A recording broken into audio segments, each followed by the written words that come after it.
Wake that ass up. Early in the morning. The Breakfast Club. Morning, everybody. It's DJ NV, Charlamagne the guy. We are the Breakfast Club. We got a special guest in the building. Legend.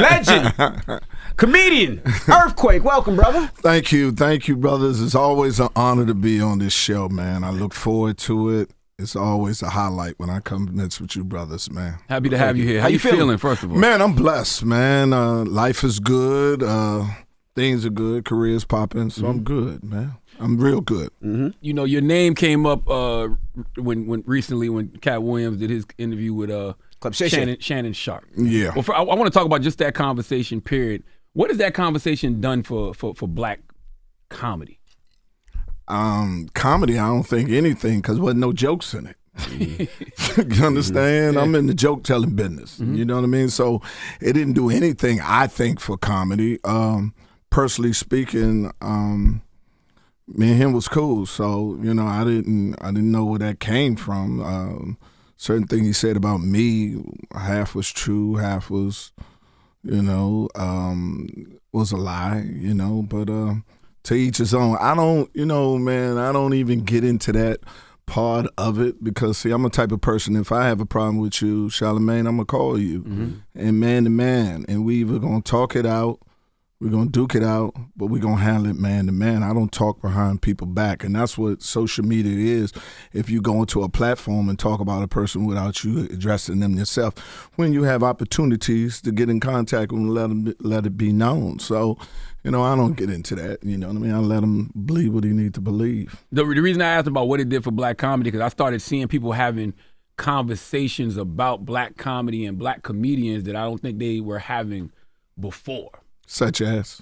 I mean, like yourself or the Samores. Like, it was just the whole Def Comedy Jam era. It's like a whole great era of comedy, BET, Comic View, all of that stuff we grew up on. Right. I kind of feel like people had kind of not been discussing. But for whatever reason, that interview made everybody start pulling up old clips and having the conversations again. But it didn't move the needle to help us progress as black comedians in the profession. You get what I'm saying? Gotcha. So, you know what I mean? It might do a little better for the people that he talked for, ticket sales such as himself, but that levels back out. You know what I mean? But, it didn't help us as the genre, as the totality of us getting through this door of us being appreciated for what we do.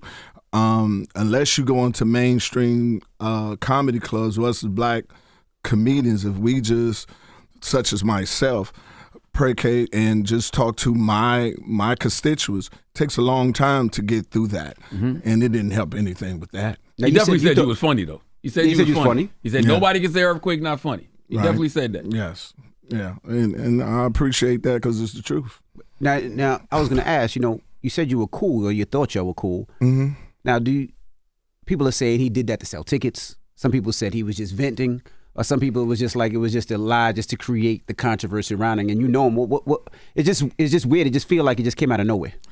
Well, I don't know what is the motivation on it. I have been in this business for 30 years. We as comedians have never did that type of thing ever before. We're not rappers. We don't have beefs.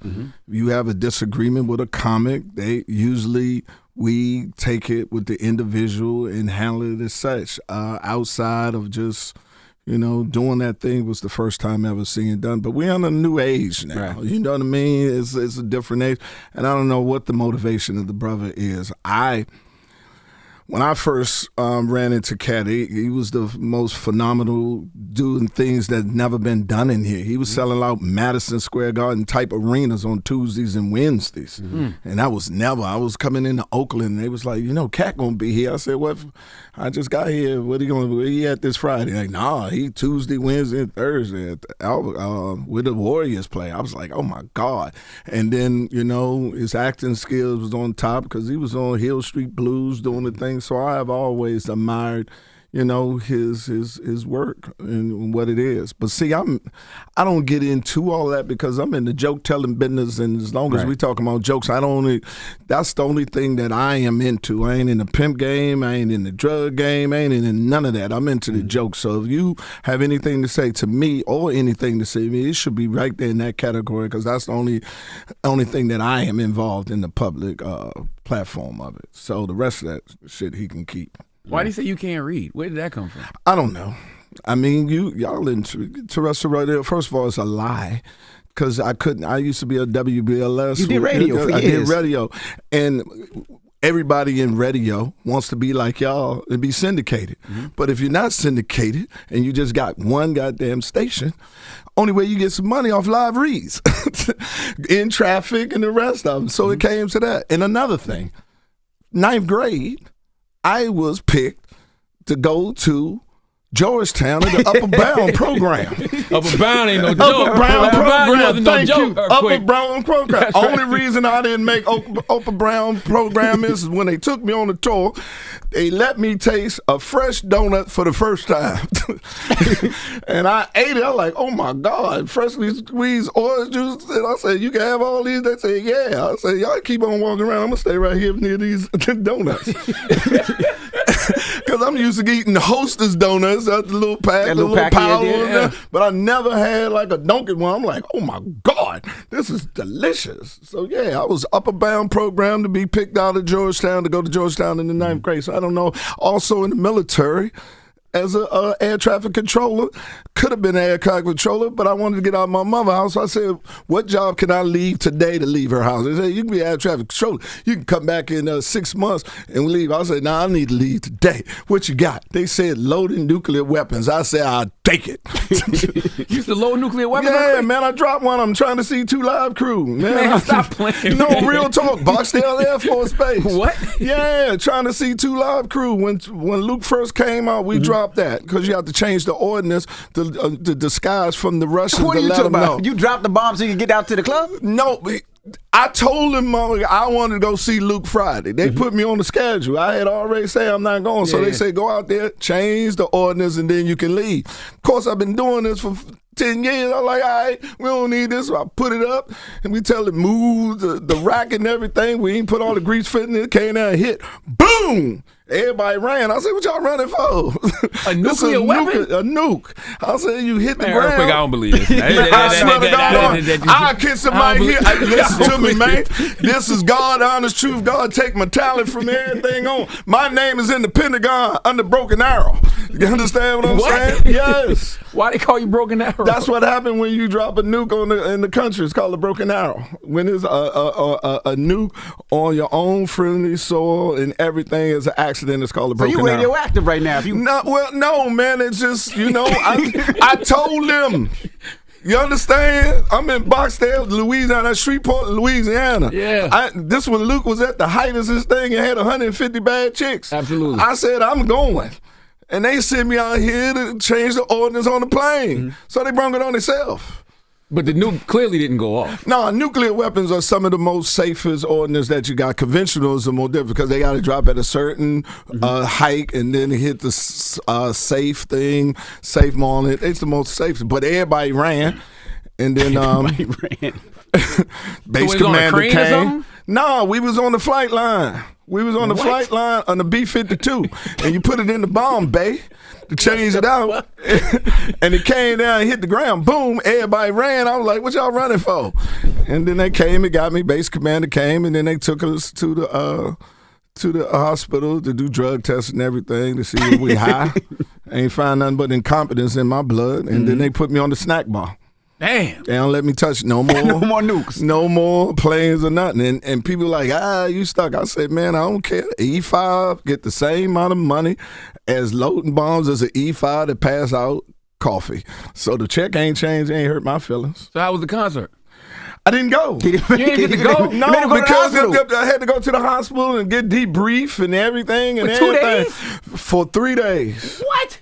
They held it for 3 days. They took you got a checklist. See, I was smart enough. I started checking all the things on the checklist. So I said I did all my stuff. So it had to be something wrong with the rack and everything else. Yeah. So that's the only way I was covering myself without getting court-martialed or Article 15 for getting put out.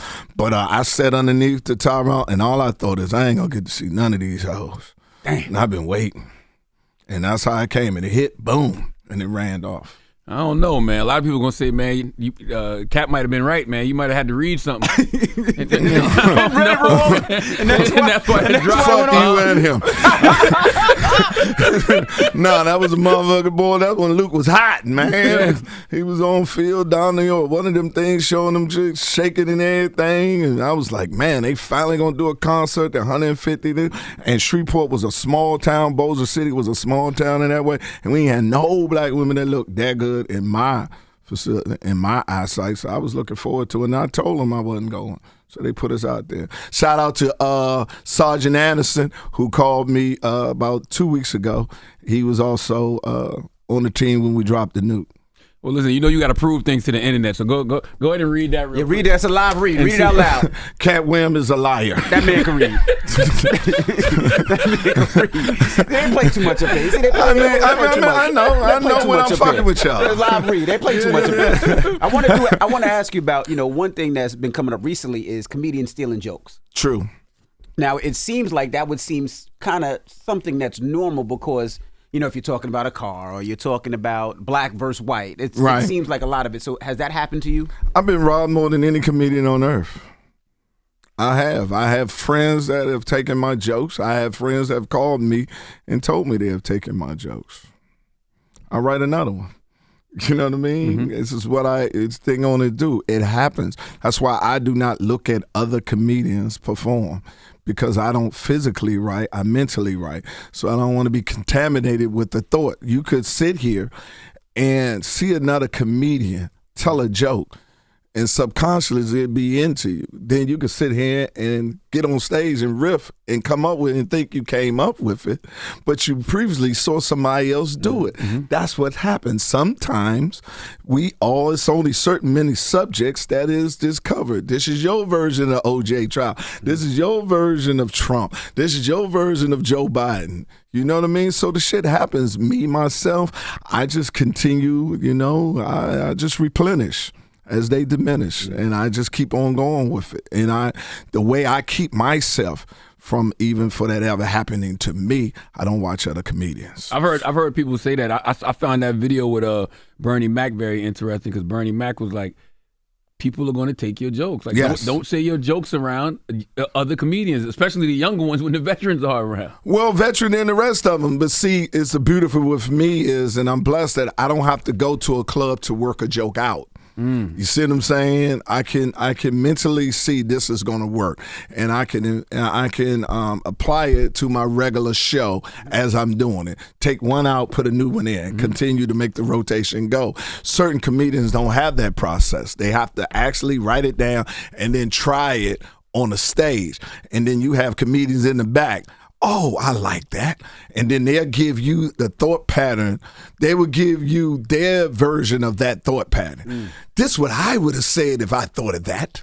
That's stealing too. So, they sit there, but it's an occupational hazard. So you don't got to work yourself out in a comedy club. So have you ever tried a joke and it didn't work? Because I see it seems like comedians do that. Like they'll go to a comedian spot at 2 a.m, go for 10 minutes to see if a joke works and then keep it moving. So you don't do that. No, I work it out, and I work it out in my set. But see, I don't do elongated jokes, so I'm quicker with it. So I have to come up with more material than an agile. That's the radio in you. Yeah, I have to be quick because it got to be that in there. You don't have that long. You got to get it. So if that don't work, I'm already to the next one. And what made you give up radio? The reason I gave up radio wasn't no way of being like y'all. I wanted to be syndicated, and when I first got into the business, to come to New York, Steve Harvey in the morning, right? Quake in the evening. You know what I mean? I wanted to be syndicated the whole way because that's what I wanted. And then they got bought out. And once they got bought out, I went to the president and was like, hey, man, what's up with me? With my show? And, right. They had no aspirations for me being syndicated. I said, I didn't come to New York just to be on the radio in one station. So that was the end of that. I said, well, I'm going back to Los Angeles. And that's what it boiled down to. Syndication is what I wanted. And once that was no longer obtainable of being there, it was time to move on. And then, the business is, if you can get one person that can work the board and be the air personality at the same time, you can go ahead and kick the air personality to the side, because I wasn't working the board or nothing. You know what I mean? So that's how that worked out. Was radio a good creative outlet for you? Very much so. Okay. I love radio. Okay. I mean, I have my own radio show now. We're number one on Sirius XM. It's Quake's House on Kevin Hart's Laugh Out Loud Radio. So we're in our 6th season there. So I'm still in the radio, and we don't do nothing but tell jokes. Yeah, that was the name of the show on BLS, Quake's House. Yeah, Quake's House. So what we did was it's like The View with comics. We just sit around and do topics and let the comics riff. Has comedy always been this competitive, at least behind the scenes? No. Wow. I mean, it has. You have aspiration. People hate on it, but comedy speaks for itself. See, you can step on that stage and have all the accolades you want. That gets you the first 5 minutes. But after that, you got to be funny. So I don't care if you got a TV show or not. If this dude don't have no TV show and he's fun, he going to blow you off the stage. So the competitiveness of it is being funny. And, it speaks for itself. What's the science of comedy, man? And the reason I ask you particularly, because people always say you are most comedians' favorite comedian. So to me, it's not just about being funny. Like, because there's people that's funny right in a classroom or funny on the radio, but they hit that stage, it don't translate. And that's the key word I was going to say. It has to translate. You have to make people do something they can't make themselves do, and just laugh and relate to them from no matter what the background. And it must be sophisticated enough that it's not a knock-knock joke, but not too complicated that you alienate the audience. So that's the sweet spot of it. You know what I mean? And me personally, I'm allergic to the quiet. So I have to keep going rapid fire, and I would hate to be like some comedians that write a long joke and then have a punchline at the end, because my fear of it is, suppose they don't get it. Then you're losing the audience. You know what I mean? But if you rapid fire quick with quick ones, sharp ones, and going, it's the way of success. And that's the key of it, being relatable. You think the DMV area gets the credit it deserves for being a comedy hotspot? No. But we have some of the great, Martin, Dave, me, Tommy Davidson, Tony Woods. It's a lot of them. Donnell, my Man, I was hoping brother. you left him out. No, you can't leave. I was hoping y'all left No, you can't leave Donnell Donnell out. Yeah, Donnell, these are we are in there. We're in. DC is a hard market as compared to like New York. They don't give you nothing in DC. If you ain't funny, they're gonna let you know right there, and they'll wait until you succeed before they give you your accolades too. Was your come up? Your come up was mostly East Coast, though, right? No, my come up was down in Atlanta. See, once I got out the military, because I left that because the war broke out. I said I don't mind practicing for war, but y'all fighting for real. I joined the military to get out of my mother's house. I could have stayed in D.C. to get shot at. Fuck this. You understand? These motherfuckers fighting for real. Then you want me to fight over some oil, and I don't even have a car. You better put somebody else out on here. You better send Exxon over in the Middle East. How do you just get out? Hey, man, my time was up, man, and I couldn't get out when I wanted to because they have this stuff called stop loss, because in your contract, which is about 200 pages, somewhere deep in there, if you're an essential employee, essential job in the military, you have to stay in wartime situation. And of course, if you're a bomb loader, you that. So they wanted to send me overseas. I said, man, I ain't going over there. So I did everything not to go overseas. So as soon as they uplifted and took off the stop loss, let me out, I turned on CNN. Couldn't go back to D.C. because it wasn't no federal, I didn't want to go into illegal pharmaceuticals. So I said, where I'm going to go? I turned on CNN, and, you know, they had one of those days, the blessed places, you know, the surveys for black men to prosper well, and the number one city was Atlanta. I said, well, goddamn, here I come. And I grabbed 4 of my dudes who was also in the military and said, let's go to Atlanta. And I tried to get on stage there to try it out. See, this is no epiphany for me. My career is making the best decision that day. Try to tell a joke, and no better decision has came. So I never had the other things my other peers have. They got these great stories. No, I tried this, and then nothing better came along. And I tried to get on stage in Atlanta, and they had the Comedy Act Theater there, but the owner would never let me get on. Why? I don't know. Then he promised me one time that I was going to be on, you know, and I told all the women, I'm going to actually be on the stage, you know, because you tell any black women in Atlanta back in there, you're a comedian. Have you been at the Comedy Act? Like, no, I'm doing a little white club down in Florida. And all right, tell me when you get on Comedy Act Theater. So he told me I was going to be on there opening up for Paul Mooney. Told the chicks to come see me. When I got there, he told me, nah, I don't have nobody. I didn't tell you that. So, you know, I called my mother, and I was like, yo, this motherfucker said I could be on, and he can't. And she's like, I told you can't get mad at nobody that don't let you ride your bike. You either get your own bike or don't ride at all. I said, Mama, how I'm going to get my own club? I ain't got no money. I just moved to Atlanta. I said, well, then don't call me and complain about it. That's the love that my mother has. She don't pick you up when you fall. She like, get up, stop crying, get your ass up, stop all that crying. And she raised men. So that's what I did. I opened up my own comedy club. Oh, wow. And I got some investors, and we opened up Uptown Comedy Corner. And hold on, now you found like you skipped a big step just now, Earthquake. How you go from having no money?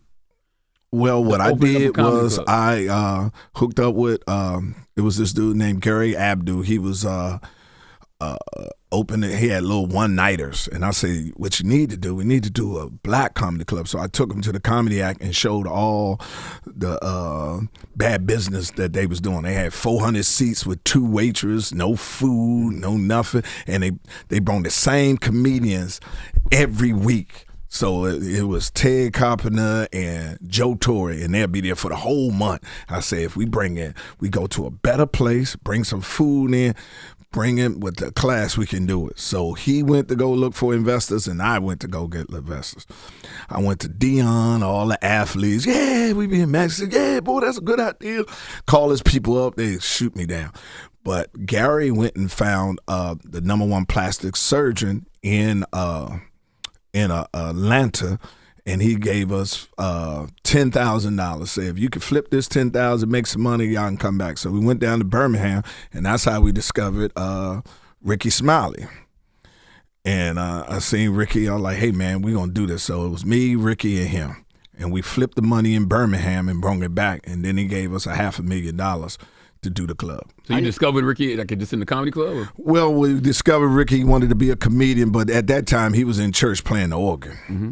And so I said, man, we're going to open up a club. And we sat around and sit there, and me, him, Gary, opened up. We got the club opening up, and then we opened up 3 more.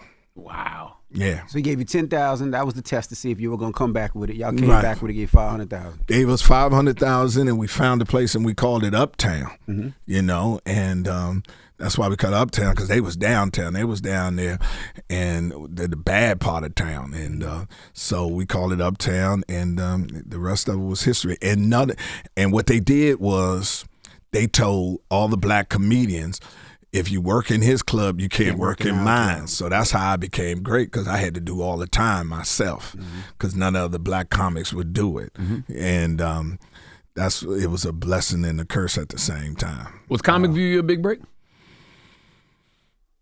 In my totality of my career?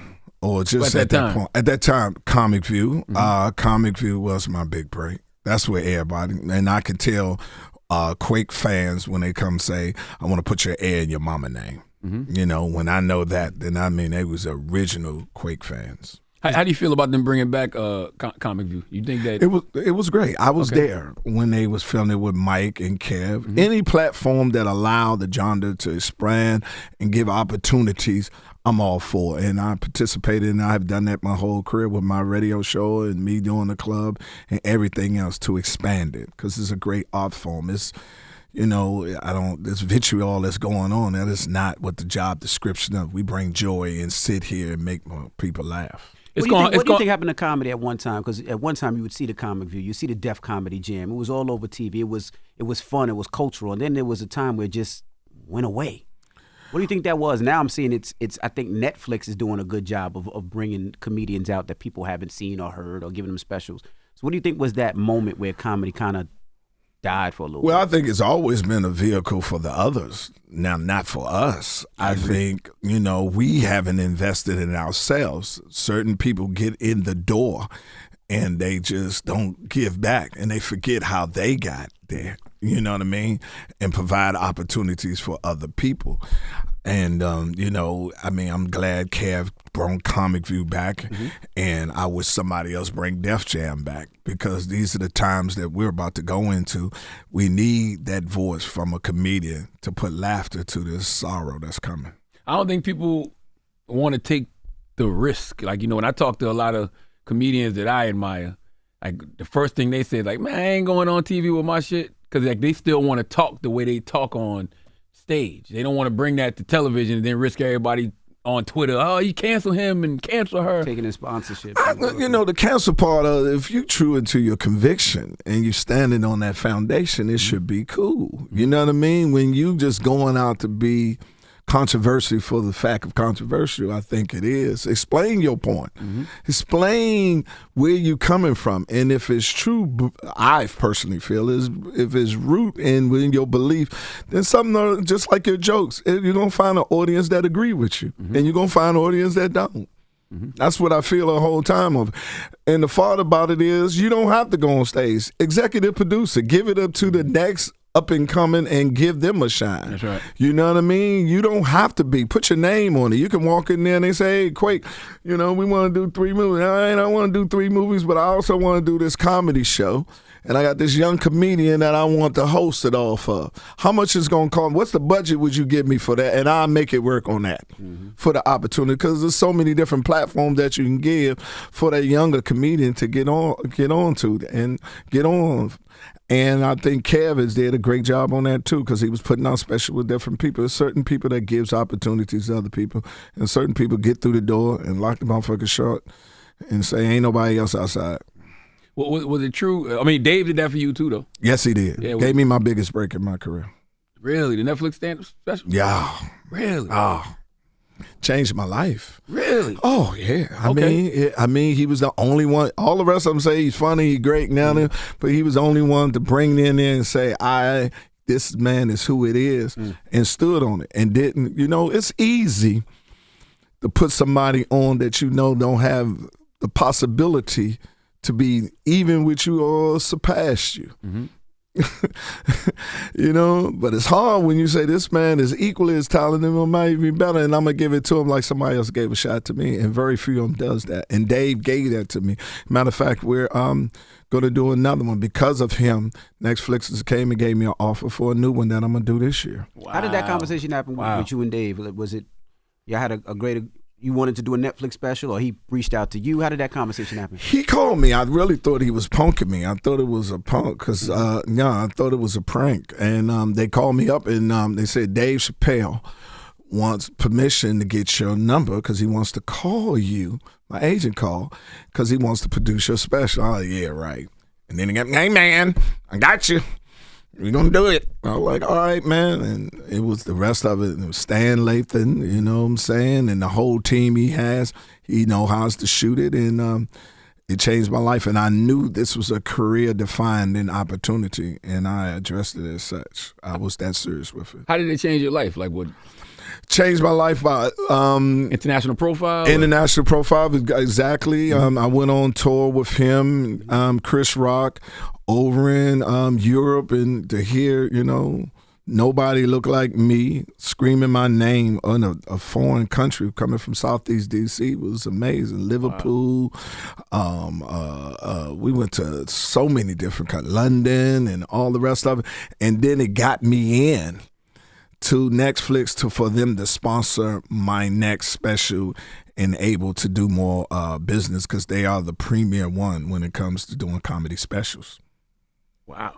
Is it true that Kim Whitley ghosted you after you put it down on her? I'm putting that in air quotes.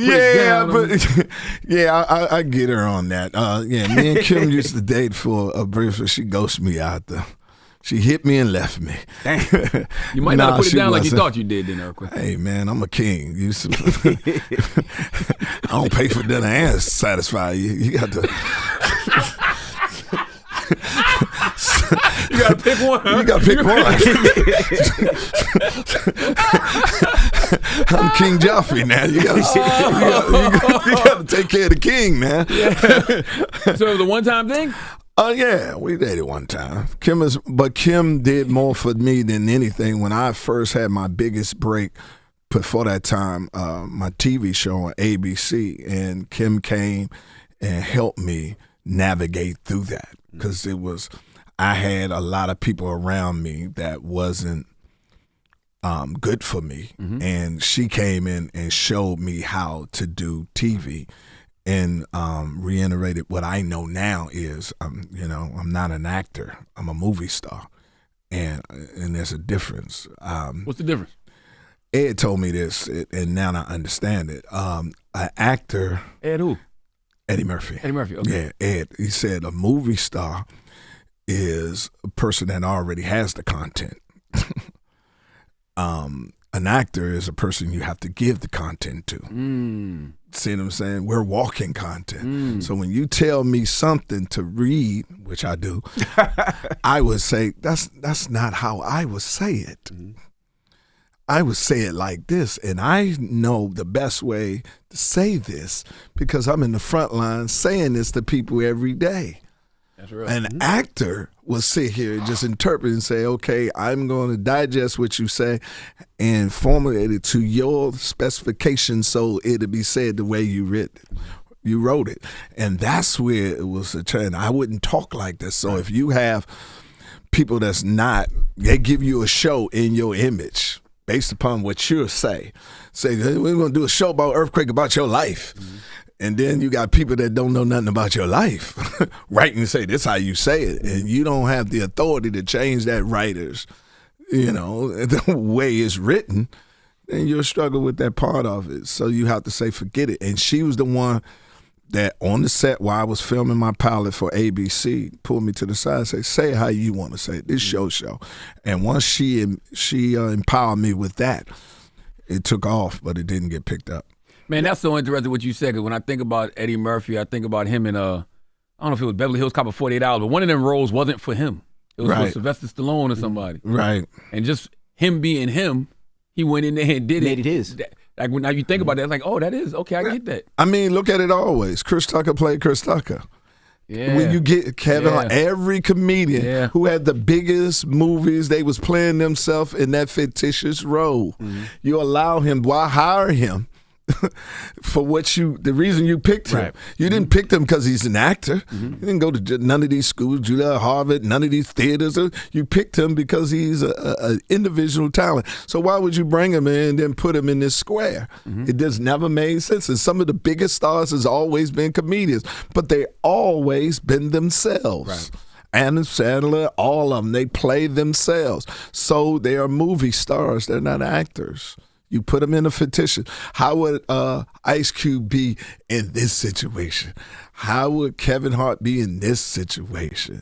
You know what I mean? That's how it is. And if you don't have the power or you don't have the management or the team to structure your deal with the flexibility, you sit there. And then they changes all the way through because they'll give you a deal and you'll pitch the show to them and they say they love it. And by the time they finish writing it, the show ain't nothing what you pitched it to, and then it fails. You're like, motherfucker, I never wanted a gay dog that flew around the country. You know what I mean? Because they were like, if you get a gay dog, that'll really set it off. I can see it. A gay dog? Yeah. That flies around. A conversation that always comes up is black comedians wearing a dress. True. Why, and what's your thoughts on it? It's art. When white dudes, Marlon Wayne said it so perfectly, when white dudes do it, man, they're genius. When we do it, it has something to do with our manhood. You know, it's art. If it's a hit and it's funny, White Chicks was great. Big Mama House was great. You know what I mean? I know Marty. Marty is one of the manniest mans there is. Sinead, Larry Johnson, basketball player. What was Grandmama. Grandmama. My mother, Flip Wilson, Geraldine. Yeah. You understand? Big killer, kill you. The whole nine. And so it's just another way to take shot at people that they want to. And what's heartbreaking for me is younger comedians that's taking these shots and at the people that paved the way for them. And it's sickening. Well, I think a lot of times, too, people use those things to justify why they not where they want to be. Exactly. You know? Exactly. And I strongly believe that to the core of my heart. Because you need something to tell yourself so you can go to sleep at night. Right. Why I'm not there? It has to be. Because I ain't putting on a You dress. sold out. That's right. You taking it to the And if everybody sold out who had a TV show, that means there is no God. That's right. Yep, there is no God. If God That's has destined me to be a network television star, you telling me that the forces and the gatekeeper are far stronger than my God. That's what you're telling me. So none of us can have a television show, hit TV show without taking it to the face. Jesus.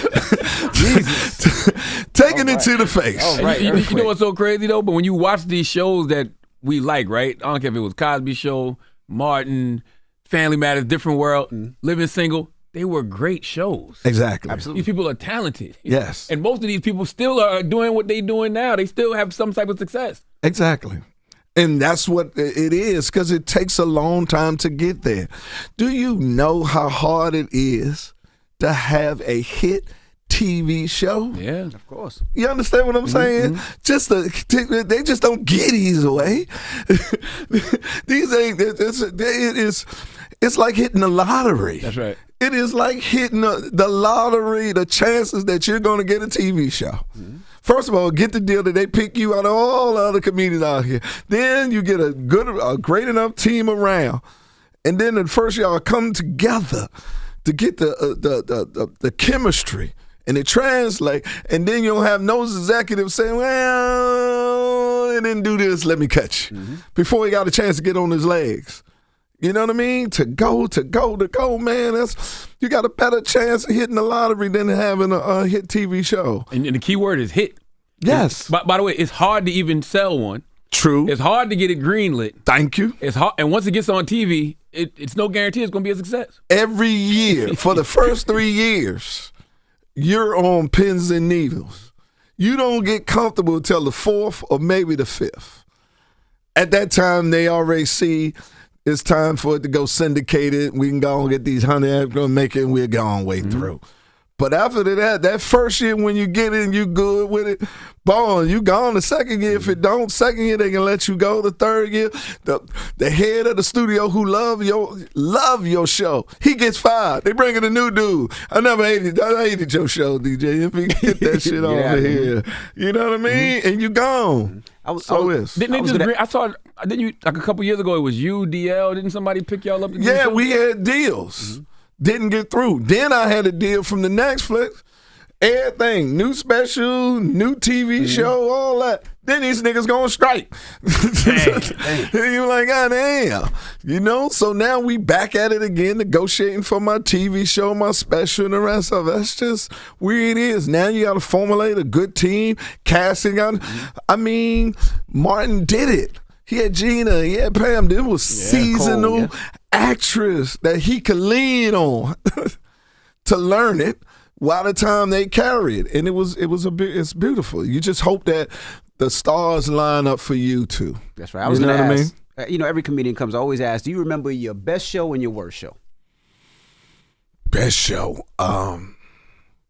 My Netflix special was my best show because of what it turned out to be. Mm-hmm.